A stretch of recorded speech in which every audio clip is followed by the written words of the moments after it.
요한계시록에 나타난 첫 번째 심판은 인을 떼며 나타나는 인재앙입니다. 어린 양께서 두루마리 책을 그 봉인한 인을 떼시면서 심판이 시작됩니다. 우리가 아는 바대로 어린 양께서는 요한계시록 6장에서 6개의 인을 떼셨습니다.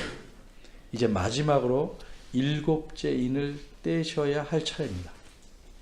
그런데 이 7째 인은 7장에 나오질 않습니다. 7장을 건너뛰고 8장에서야 나옵니다. 왜 이렇게 된 걸까? 그 이유는 6째 인을 뗀 후에 나타난 질문 때문입니다. 어린 양께서 6째 인을 떼자 하늘의 해와 달이 변하고 별들이 떨어지는 마지막 심판의 재앙이 땅에 임했습니다. 그러자 땅에 거하는 모든 사람들이 이 엄청난 재앙을 당하면서 그 위력에 놀라서 누가 보좌에 앉으신 이와 어린 양의 진노에서 피할 수 있겠는가 하며 탄식하는 질문을 합니다. 이 세상에서 하나님의 심판, 그것도 마지막 심판을 피할 수 있는 자가 어디 있겠습니까? 만일 여러분이 요한계시록이 기록된 시기, 지금부터 약 1900년 전에 이 요한계시록을 읽는 성도라면 6장 마지막 구절에서 나온 질문, 누가 이 진노를 피할 수 있겠는가 하는 이 질문을 듣고 무엇을 알고 싶겠습니까? 또 마음에 어떤 질문이 생기겠습니까? 아마도 이런 질문이 떠오를 것입니다. 그러면 그때 우리 성도들도 이 마지막 심판에서 함께 죽는 것인가? 그렇다면 우리는 어째서 이 세상에서 고난과 핍박을 받으면서 주님을 부인하지 않고 신실하게 살려고 노력했는가? 그렇게 다 망한다면 우리와 함께 하시며 우리를 보호하시리라는 약속, 우리에게 영생을 주시겠다는 하나님의 약속은 헛된 것인가? 이런 등등의 질문들이 우리 마음에 떠올라서 마음이 산란해질 것입니다. 만일 요한계시록을 처음 읽는 독자들도 지금 우리처럼 이렇게 책으로, 적어도 요한계시록을 한 권의 책으로 갖고 있다면 얼핏 뒷부분을 먼저 읽어서라도 이 마지막 심판 때의 성도들이 어떻게 될 것인지를 알아보려고 할 수 있습니다. 그런데 처음에 요한계시록은 책으로 주어진 게 아니고 두루마리에 써서 한 교회씩 차례로 돌아가면서 읽도록 편지처럼 배달됩니다. 그러면 이 편지를 받은 교회에서는 성도들이 다 모였을 때 한 사람이 앞에 나와서 요한계시록을 읽고 다른 성도들은 모두 듣습니다. 그러니까 요한계시록 6장 마지막 구절까지 들은 성도에게는 제가 위에서 말한 그런 심각한 질문들이 머릿속에 떠오르게 될 것입니다. 그럼 이런 상황에서 요한계시록 6장 다음에 무엇을 알려줘야 바람직하겠는가? 듣는 성도들이 심각하게 궁금해하는 것을 먼저 말해 주어야 하지 않겠습니까? 마지막 심판에 정말로 이 세상 사람들이 말한 대로 아무도 하나님의 그 마지막 심판을 피할 수 없는지, 아니면 피할 수 있는 사람이 있는지, 있다면 얼마나 되며 그들이 누구인지를 말해야 할 것입니다. 그래서 요한계시록 7장에서는 요한계시록 6장 마지막 구절에 나온 질문에 먼저 대답하려고 기록한 것입니다. 이처럼 요한계시록 7장은 한마디로 누가 이 마지막 심판에서 구원을 받을지를 알려줍니다. 오늘 본문에서 이 마지막 심판에서 구원을 받는 자들이 누군지를 말합니다. 그런데 얼핏 보면 이 구원을 받는 사람은 세 무리인 듯이 보입니다. 첫째는 4절에 나오는 14만 4천 명이고, 둘째는 9절에 나오는 능히 셀 수 없는 큰 무리고, 셋째는 13절에 나오는 흰옷 입은 자들입니다. 따라서 오늘 본문은 아래와 같이 두 가지로 나눠 생각해 보려고 합니다. 하지만 오늘 설교에서는 이 요한복음 7장 본문에 나타난 표현들이나 문구들을 모두 자세하게 살필 수는 없고, 이 세 무리와 연관된 표현을 중심으로 살펴보려고 합니다. 첫째 생각할 것은 이 세 무리의 정체는 무엇인가? 그들은 누군가? 둘째, 이 세 무리의 관계는 어떠한가? 그들은 서로 관계가 어떻게 되는 것인가? 이 두 가지를 살펴보겠습니다. 첫째입니다. 이 세 무리의 정체는 무엇인가? 첫 번째 나오는 무리는 4절에 등장합니다. 4절을 봅니다. 요한은 무엇인가를 들었습니다. 무엇을 들었습니까? 인 맞은 자의 수를 들었습니다. 이스라엘 자손의 각 지파 중에서 인 맞은 자들이 14만 4천이라고 합니다. 그런데 요한이 들은 것은 한 사람 한 사람 이마에 인을 탁탁 치는 소리를 14만 4천 번 들은 것이 아니고, 인 맞은 자의 수가 14만 4천이다 하는 사실을 들은 겁니다. 그럼 어떤 상황에서, 또 어째서 천사들이, 왜 천사들이라고 하면 3절에 보면 우리가 인치기까지 그랬어요. 천사들이 각 사람에게 인을 쳤을까를 잠시 살펴보겠습니다. 큰 보자기를 이제 올림픽 같은데 대형 태극기, 이렇게 큰 보자기를 팽팽하게 펼치려면 적어도 4사람이 보자기의 4 모서리를 팽팽하게 붙잡고 있어야 합니다. 이렇듯 땅에 4 모퉁이에 서서 사방의 바람을 붙잡고 있는 4 천사들을 요한은 봅니다. 1절입니다. 이 천사들은 바람이 땅에나 바다나 각종 나무에 불지 못하도록 붙잡고 있습니다. 만일 이들이 이 바람을 붙잡은 손을 놓으면 바람은 땅과 바다에 엄청난 재앙을 일으킬 것입니다. 2절입니다. 이들이 이 바람을 아직 붙잡고 있을 때에 또 다른 천사가 오는 것을 요한은 봅니다. 이 천사는 해가 돋는 동쪽에서 올라왔는데 그 손에는 살아계신 하나님의 인을 갖고 있었습니다. 이 인이 어떻게 생겼을까 하는 것은 이따 오후 시간에 그림으로 좀 보여드리겠습니다. 이 천사가 바람을 놓아서 땅과 바다를 해롭게 할 권세를 가진 4 천사에게 큰 소리로 소리쳐 말합니다. 3절입니다. 우리 하나님의 종들의 이마에 인을 치기까지 땅이나 바다나 나무나 아무것도 하지 말라. 그러고 나서 요한은 인 맞은 자의 수를 듣게 된 것입니다. 그 수는 14만 4천 명이었습니다. 하나님의 인을 친다. 이 인을 친다 한다는 것은 인 맞은 자가 하나님의 소유라는 의미고, 그러기에 하나님의 보호를 받는다는 사실을 보증하는 겁니다. 그럼 24만 4천 명은 어떻게 이루어졌는가? 5절에서 8절을 보면 이들은 이스라엘 12지파의 각 지파에서 1만 2천 명씩 인을 맞아 이루어진 겁니다. 따라서 14만 4천이라는 이 무리는 일단 이스라엘 백성이라고 보아도 큰 무리는 아닐 것입니다. 일단 그렇습니다. 두 번째입니다. 또 다른 무리, 두 번째 나오는 무리는 9절에 나오는 큰 무리입니다. 이들은 누군가? 이들의 정체는 무엇인가? 이들에 대해 9절은 이렇게 말합니다. 아무라도 능히 셀 수 없는 큰 무리. 이게 무슨 뜻이죠? 누구도 전혀 셀 수 없을 정도로 수많은 무리라는 뜻입니다. 그런데 이렇게 큰 무리는 어디서 왔을까?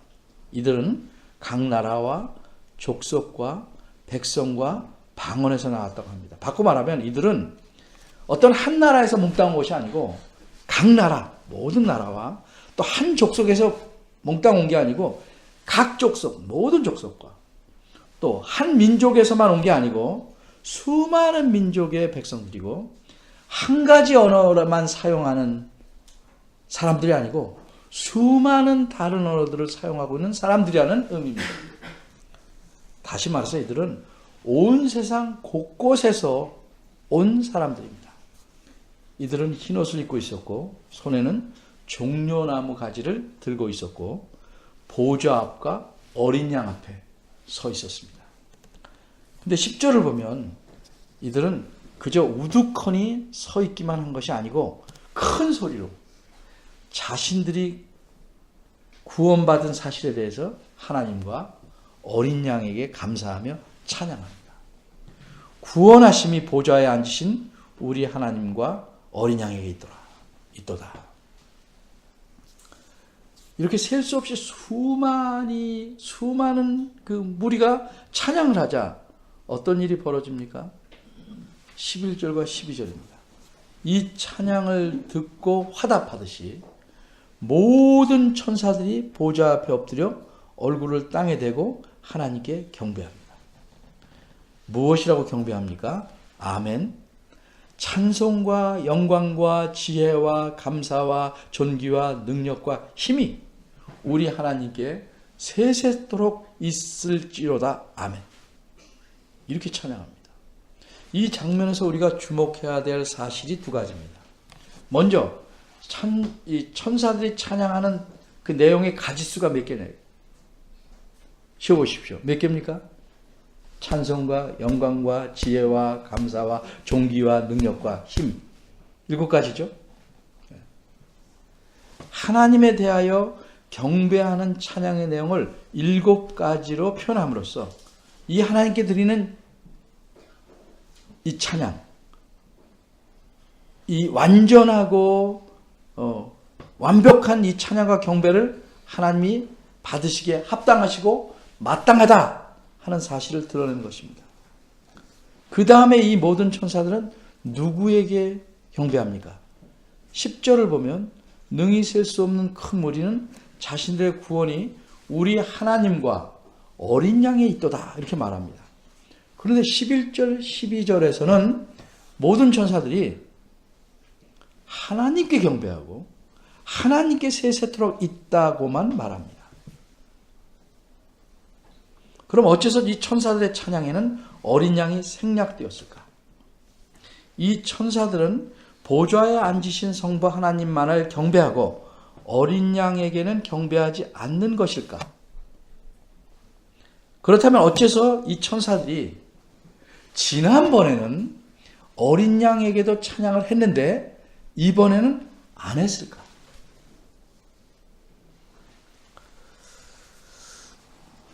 이 사실을 알기 위해서 오늘 본문 11절을 보고 이 11절에 나온 천사들은 어디에 지금 서 있는 천사들인지를 봐야 합니다. 이들은 보좌와 장로들과 네 생물의 주위에 이렇게 둘러서 있다는 거죠. 그러면 이 천사들은 요한계시록 5장, 이미 앞장 똑같은 11절에 나오는 천사들입니다. 그들도 그 앞에 있습니다. 중앙부터 말하자면 중앙에는 보좌가 있고 거기에는 성부 하나님께서 앉아 계시고요. 보좌의 둘러에는 네 생물, 네 그룹이 있습니다. 그리고 그 다음에는 24장로들이 있습니다. 그리고 이들을 둘러싼 수많은 천사들이 있습니다. 요한계시록 5장 11절에서는 그 천사들의 수를 뭐라고 말하냐면 그 수가 만만이요 천천이라 표현합니다. 또 요한계시록 5장 12절을 보면 그 천사들이 절수가 7장이랑 똑같아요. 그래서 보시기 좋습니다. 외우기도 좋고 그 천사들이 큰 음성으로 어린 양을 이렇게 찬양합니다. 죽임을 당하신 어린 양이 메시아 53번이죠. 그렇죠? 죽임을 당하신 어린 양이 능력과 부와 지혜와 힘과 존귀와 영광과 찬송을 받으시게 했던 거다. 이렇게 찬양합니다. 여기에도 찬양의 내용이 몇 가지입니까? 7가지. 오늘 본문인 7장 12절에도 7가지 찬양이 나오고 5장 12절에도 7가지 찬양이 나옵니다. 그런데 오늘 본문에서는 어린 양 대신에 하나님께 찬양을 합니다. 어린 양이 생략됐습니다. 왜 그럴까? 그 이유는 오늘 본문 다음에 나오는 요한계시록 7장 17절, 여기까지 오늘 설교하려고 했는데 준비하다 보니까 2시간쯤 해야 될 거예요. 그래서 좀 뒷부분은 다음에 하려고 남겨뒀습니다. 7장 17절에서 알 수 있습니다. 17절을 보면 어린 양을 가리켜 뭐라고 말합니까? 보좌 가운데 계신 어린 양이라고 묘사합니다. 원어를 보면 그 가운데란 말이 조금 더 강조해서 나오는데 그 보좌 정가운데, 좀 자세히 설명하면 보좌 아래가 아닌 위 정가운데 계신 어린 양이라는 뜻이에요. 무슨 의미냐 하면 이 보좌가 있으면 한쪽에 턱 걸터 앉거나 한 귀퉁이가 아닌 정중앙에 계신 어린 양이란 말이에요. 그럼 여기서 여러분들이 잘 듣고 계시면 이런 질문이 떠오를 겁니다. 여태까지 보좌에 앉으신 분은 성부 하나님 아니셨는가? 맞습니다. 그럼 어린 양이 그 보좌 정중앙에 앉으셨다면 거기 앉아 계신 성부 하나님은 어디로 가셨는가?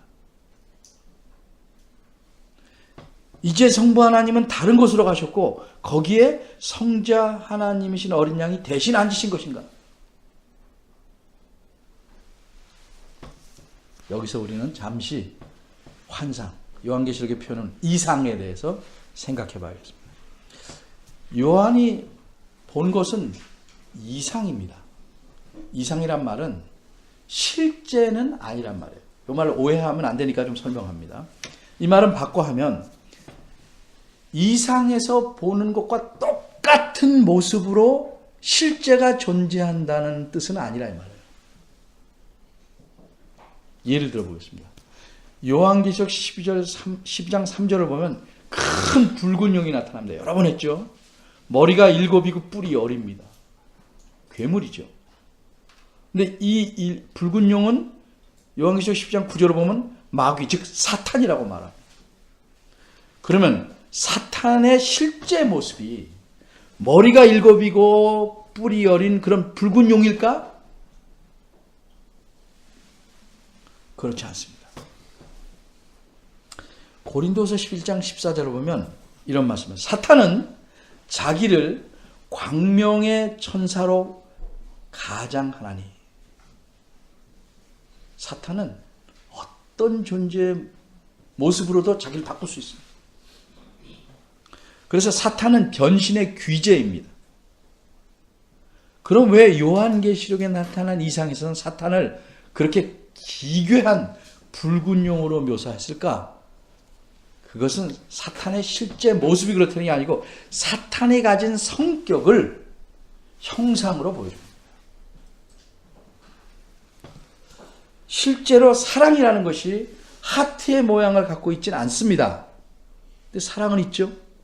이런 모양 안고 있지만 우리가 사랑하는 표현으로 하트를 만드는 것과 같습니다. 사랑은 이런 모습은 아니지만 사랑한다는 걸 하트로 만든다 이 말이죠. 이와 마찬가지로 하늘의 중앙에 정말로 보좌, 왕의 의자가 덜커니 놓여 있는 것이 아닙니다. 근데 보좌가 있다고 말하는 것은 왕께서 다스린다는 사실을 나타내주는 상징입니다. 그래서 하나님께서 보좌에 앉아 계시다는 것은 하나님께서 다스리고 계시다 하는 의미입니다. 그런데 어린 양께서 죽으시고 살아나신 후에 보좌에 앉으신 것은 역시 성부 하나님과 마찬가지로 어린 양께서도 하나님으로서 다스린다는 의미입니다. 이처럼 어린 양께서 보좌에 앉으셔서 하나님으로 다스리시기 때문에 이제 천사들은 거기 원래 계시던 성부 하나님과 성자 하나님을 따로 구분하지 않고 그저 하나님으로서 표현하는 것입니다. 여기서 또 자꾸 생각하지 마십시오. 성부 하나님 아버지 무릎에 아들이 앉아있듯이 그렇게 생각하시면 안 됩니다. 그러니까 성부와 성자가 하나님으로서 다스리고 계시다는 것을 보좌에 앉으셨다고 표현한다. 마지막인 그 세 번째로 나타난 무리는 13절에 나와 있는 흰옷 입은 자들입니다. 보좌에 둘레에 서 있던 장로들 중 하나가 요한에게 묻습니다. 이 흰옷 입은 자들이 누구며 또 어디서 왔느뇨? 근데 이 장로는 흰옷 입은 자들이 누구며 어디서 왔는지를 몰라서 묻는 것이 아닙니다. 왜냐하면 그 다음 말씀에서 이 장로가 오히려 요한에게 자세하게 설명해 주고 있기 때문입니다. 그러니까 장로가 이렇게 묻는 것은 요한에게 잘 설명해 주기 위한 서론으로서 미리 물어본 겁니다. 제가 마치 설교에서 이 말씀의 의미가 무엇입니까? 라고 질문한 것은 제가 몰라서가 아니고 여러분에게 설명해 드리려고 관심을 끌어모으는 것과 마찬가지라 하는 의미입니다.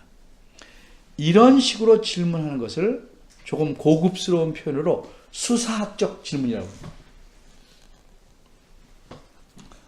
이런 수사학적인 질문을 받자 요한은 자기가 잘 아는 체하고 그래서 대답하지 않습니다. 왜? 그렇게 묻는 장로의 의중을 알기에 설명해 주십시오라고 부탁합니다. 내 주여 당신이 알리이다.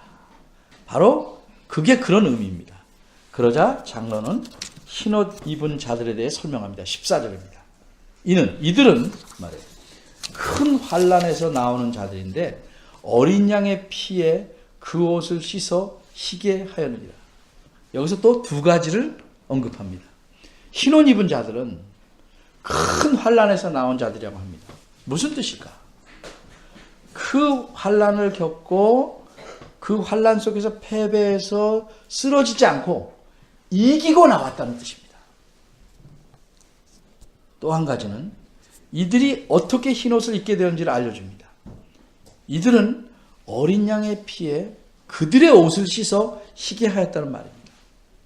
근데 이걸 글자 그대로 보면 어린 양의 피에 씻는다면 붉게 돼야죠. 붉게. 그러니까 어린 양의 피에 씻었다는 말은 진짜 옷을 그 피에 빨았다는 게 아니고 상징적인 말입니다. 어떻게 희게 되었습니까? 상징의 표현이니까 그리스도의 피로써. 무슨 말이에요? 그리스도께서 그들을 대신해서 죽음으로써 이들은 죄를 용서받은 자라는 의미입니다. 그런데 좀 전에 장로가 묻기를 이 흰옷 입은 자들이라고 표현했습니다. 저 흰옷 입은 자들이 아니고 이 흰옷 입은 자들, 이들. 장로가 있는 곳 가까이에 있기 때문에 이라는 표현을 쓴 것입니다. 그러면 이들은 누굴까? 그래서 크게 두 번째로 이 세 무리의 관계는 어떻게 되는 것인가? 그들은 세 무리인가? 혹은 두 무리인가? 한 무리인가? 먼저 쉽게 답을 얻을 수 있는 것부터 생각해 보겠습니다. 이 흰옷 입은 자들이 누구를 가리키는가를 보겠습니다. 현재 장로 가까이에 흰옷을 입은 자들은 누구밖에 없냐면 9절에 나온 셀 수 없이 무수히 큰 무리밖에 없습니다. 그들은 보좌 앞과 어린 양 앞에 서 있기 때문입니다. 그러니까 장로들과는 가까운 곳에 있습니다. 게다가 이들은 9절을 보면 흰옷을 입고 있습니다. 뿐만 아니라 이긴 자가 자신의 승리를 표현하는 표시로 종려나무 가지를 모두 들고 있습니다. 따라서 13절과 14절의 내용을 볼 때 비교해 볼 때 흰옷 입은 자들은 분명히 지금 보좌 앞에 있는 셀 수 없는 큰 무리가 분명합니다. 그 둘은 같은 것이다. 셀 수 없는 큰 무리와 흰옷 입은 자들, 이 흰옷 입은 자들은 같은 무리다. 그러면 14만 4천 명은 누굴까? 14만 4천이 큰 수지만 14만 4천이라고 셀 수 있으니까 셀 수 없다는 큰 무리에 속하지 않은 다른 사람들일까? 그렇다면 이들은 흰옷을 입지 않고 있는 자들일까? 흰옷을 입지 않은 자들은 15, 16, 17 보면 장차 하나님의 모든 축복을 누리는데 흰옷을 입지 않았다면 14만 4천이 그 축복을 누릴 수가 없는 것입니다. 그렇다면 14만 4천 명은 단지 마지막 심판을 당하지는 않지만 15, 16, 17절의 축복을 누리지 못하는, 바꿔 말해서 목자이신 어린 양의 인도를 받지 못하는 어정쩡한 사람들일까? 질문이 굉장히 많아서 복잡해요. 그렇죠? 계속 따라가지 않으면 어느새 즐겁게 기쁘게 잠이 들 수 있죠. 네. 먼저 속 시원하게 답부터 말씀드리겠습니다.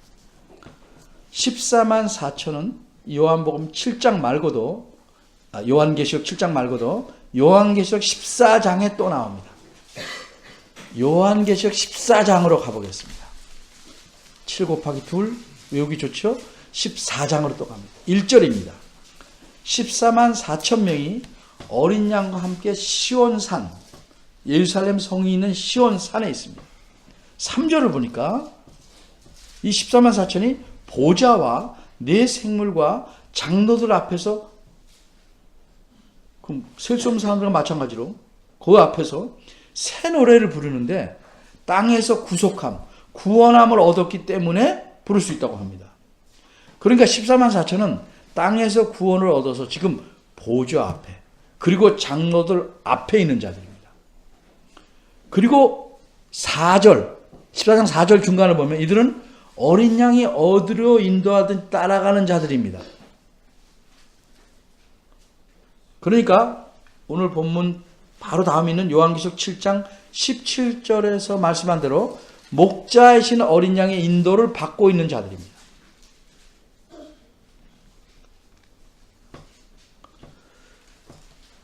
요한계시록 지금 14장 왔다 갔다 하는데 14장 4절 끝에 보면 14만 4천은 하나님과 어린 양에 속한 자들입니다.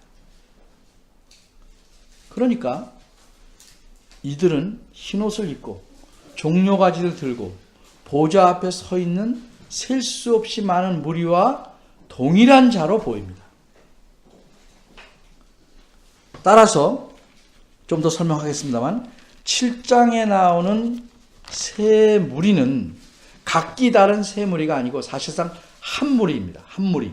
다만 그들을 세 가지 측면에서 표현한 겁니다. 만일 세 무리가 서로 다른 무리라고 한다면 흰옷 입은 자들만 15, 16, 17절에서 말씀한 복을 누리고 14만 4천이나 셀 수 없이 많은 무리는 이 복에 참여하지 못합니다. 논리적으로 상당히 우스꽝스럽습니다. 그런데 방금 전에 셀 수 없는 큰 무리와 흰옷을 입은 무리는 같다고 말씀을 이미 드렸습니다. 그럼 여기서 14만 4천이 어째서 셀 수 없는 큰 무리라고 말할 수 있을까에 대해서 생각해 봐야 할 것입니다. 우선 오늘 본문 3절을 보면 그들은 하나님의 종들로서 이마에 인을 받은 자입니다. 여기서 하나님 종이란 누군가? 이 표현은 이미 요한계시록 1장 1절에 나옵니다. 하나님께서 자신의 종, 하나님의 종들에게 반드시 속히 될 일을 보이려고 요한계시록을 기록해서 읽게 하셨습니다. 거기서 하나님의 종들이라는 건 모든 성도를 가리킵니다. 그렇기 때문에 7교회 모든 성도들에게 요한계시록을 편지로서 보내신 겁니다. 그러므로 이마에 인 맞은 자들이라는 것은 12지파라고 있다고 해서 유대인들 혹은 육적인 이스라엘 백성만을 가리키는 것은 아닙니다. 그것은 유대인과 이방인 모두를 포함하는 것입니다. 조금만 더 설명하겠습니다. 그럼 12지파와 14만 4천이라는 수는 어떻게 이해될까? 우선 구약시대 이스라엘 역사를 보면 북왕국이 포로로 잡혀가면서 10지파는 사라졌습니다. 예수님 시대는 겨우 유다 지파만 남았고 극소수의 다른 지파의 사람, 예를 들면 아기 예수님 만난 여인은 아셀 지파고 사도 바울은 베냐민 지파입니다. 아주 극소수의 사람만 남았고 또 지파가 어딘지 다 희미해졌습니다. 사도 요한의 시대에도 마찬가지입니다. 그런데도 지금 12지파를 얘기한다는 것은 그대로 보기는 힘들다는 말이죠.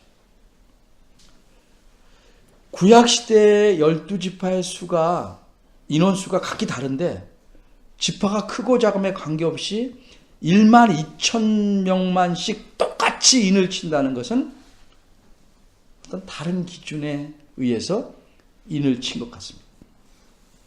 특별히 구약에서 에스겔 48장에는 이 다음에 하나님 나라가 완성되면 거기서 살 12지파가 나옵니다. 그럼 이거 맞아야 되는데 그 지파들과 비교하면 오늘 본문 5절 8절에 나타난 12지파는 문제가 있어요. 어떤 문제예요? 단 지파가 없어졌어요. 에브라임 지파도 없습니다. 아주 큰 지파인데. 근데 만일 8절에 나온 요셉 지파가 아들이 둘이었으니까 에브라임과 므낫세 지파를 다 묶어서 말하는 것이라고 한다면 므낫세 지파는 육조도 있으니까 중복된 겁니다. 그러니까 지파 자체 표현에 문제가 있으니까 이건 뭘 말해요? 14만 4천이라는 것은 이스라엘 12지파를 그대로 말한 것이 아니고 상징적으로 설명하고 있다는 거죠. 따라서 14만 4천은 구원받은 유대인만 가리키는 것이 아니고 무언가를 상징하기 위해 만든 것입니다. 그럼 이런 14만 4천, 12 이런 건 무엇을 상징하겠는가? 요한계시록에서 어떻게 쓰였는지를 봐야 됩니다. 우리 마음대로 생각하면 안 되고. 예를 들어보겠습니다. 요한계시록 21장을 보면 하나님께서 마지막 날에 이루어지는 하나님 나라를 완벽한 예루살렘 성으로 묘사합니다. 완벽합니다. 완전하고. 그래서 하늘에서 내려오는 거룩한 성 예루살렘을 보게 됩니다. 21장 9절입니다. 그 성은 완전한 성이고 요한계시록 21장 갑니다. 하나님의 영광이 있는 성입니다.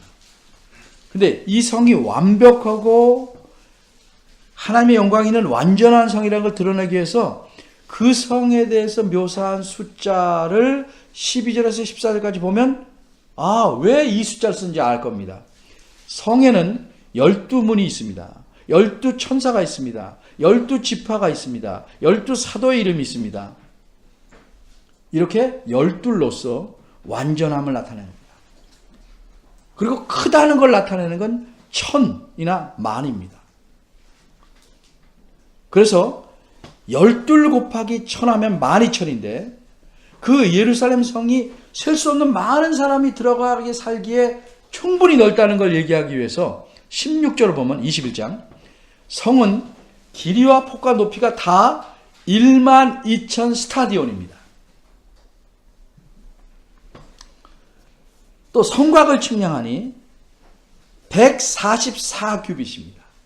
144는 12 더하기 12라면 20사 되지만 크다는 걸 나타내려면 12 곱하기 12에서 나온 수입니다. 여기서 1000을 또 곱해서 크다는 걸 강조하려면 14만 4천을 얘기하는 것입니다.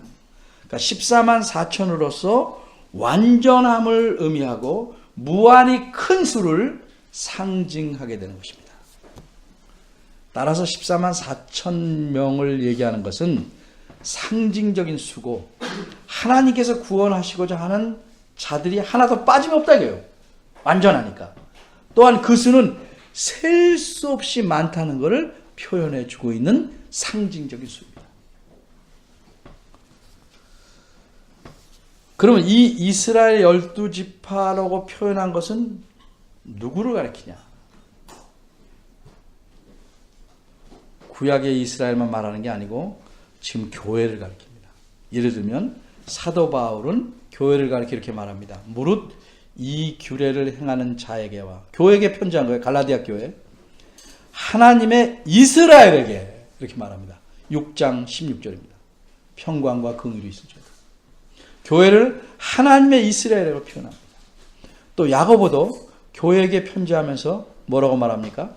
하나님과 주 예수 그리스도의 종 야고보는 흩어져 있는 12지파라고 표현합니다. 실제로 12지파가 흩어져 있는 게 아닌데, 흩어져 있는 교회, 구약식으로 말하면 12지파에게 문안한다라고 말합니다. 따라서 14만 4천은 구약의 하나님의 백성인 이스라엘을 포함하여 모든 하나님의 백성을 가리키는 진정한 이스라엘인 교회 전체를 의미하는 것입니다. 그럼 오늘 본문은 무엇을 말씀하고자 하는가? 하나님께서는 마지막 심판에서 땅에 거하는 모든 자들에게 재앙을 가하시지만 하나님의 종들은 반드시 구원하신다는 사실입니다. 이것을 보고 핍박받는 요한의 시대의 성도들은 정말 큰 위로를 받을 것입니다. 여러분이 심한 고난과 그리스도 때문에 핍박을 당하는 상태에 있다면 이것이 얼마나 큰 위로가 되는지 충분히 느낄 수 있을 터인데, 그렇지 못해서 그냥 머리에만 지식으로 쌓일 수 있습니다. 하나님의 종들인다면 누군가? 우리입니다. 우리. 옛날부터 앞으로까지 우리처럼 예수 그리스도를 믿어 그 죄를 용서함 받고 하나님의 자녀가 된 모든 사람들. 그런데 이들은 큰 환난에서 승리하고 나오는 겁니다. 무슨 얘기예요? 이런 구원을 받았다고 해서 이 세상을 살아가는 동안 모든 고난과 고통에서 면제되는 것이 아닙니다. 그러기에 우리 믿는 자들은 하나님의 확실한 이 구원의 은혜에 감사하고 모든 역경과 고난을 이겨내며 믿음을 끝까지 신실하게 지키며 살아야 하는 것입니다. 그렇게 하라고 우리에게 믿음을 주셨는데, 이 믿음이라는 게 그런 것을 다 견뎌내고 이겨낼 만한 믿음인 겁니다. 따라서 우리는 앞날을 두려워하지 않습니다. 어떤 재앙과 심판이 와도 주님께서 우리를 전능한 팔로 붙드시고 목적지까지 우리를 인도하실 것입니다. 바울은 이렇게 자신의 확신을 말했습니다. 너희 속에 착한 일을 시작하신 이가 그리스도 예수의 날까지 이루실 줄을 우리가 확신하노라. 이런 확신을 가지고 하나님을 바라보고 어린 양이신 그리스도께서 어디로 인도하시든지 그 말씀에 순종하며 따라가야 합니다. 이런 여러분들이 모두 되시기를 바랍니다. 기도하겠습니다. 하나님, 요한계시록 7장의 말씀을 통해서 하나님께서 우리에게 베푸신 은혜가 얼마나 확실하고 얼마나 크고 놀라운 것인지를 깨닫습니다. 세상의 변화무쌍한 정세와 상황에 따라 마음이 요동치지 않게 하시고 어떤 상황에서든지 어떤 역경에서든지 주님이 우리의 목자가 되셔서 우리를 인도하실 것임을 확신하며 그 안에서 감사하며 평화를 누리며 세상을 이기는 그리스도인으로 살아가기를 바랍니다. 주여, 저희들 마음속에 주신 믿음이 자라게 하시고 그 힘을 발휘하도록 이끌어 주옵소서. 예수 이름으로 기도합니다. 아멘.